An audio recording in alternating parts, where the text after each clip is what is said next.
যখন যা প্রয়োজন জুটিয়ে দিচ্ছেন।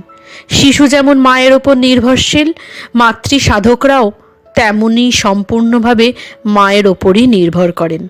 তাদের নিজস্ব কোনো চাওয়া পাওয়া নেই, মায়ের ইচ্ছার ওপরই তারা সব কিছু ছেড়ে দেন। চিন্তা মানুষের জীবন ও চরিত্র পাল্টে দেয়। নিজের সম্পর্কে আপনি যেমন ভাববেন তেমনই হয়ে যাবেন। আমি ঈশ্বরের সন্তান, বারবার এরকম চিন্তা করতে করতে শেষ পর্যন্ত আপনি ঈশ্বরের সন্তানই হয়ে যাবেন। অন্যভাবে বলতে গেলে ঈশ্বরের সন্তানের যে সমস্ত গুণ তা আপনার ভিতরে এসে যাবে। আপনি দিব্যভাবে পরিপূর্ণ হয়ে যাবেন। এই পরিবর্তন আসতে সময় লাগতেই পারে, কিন্তু আসবেই। কারণ ভক্ত নিশ্চিত জগৎজননী কখনো তার সন্তানকে নিরাশ করতে পারেন না।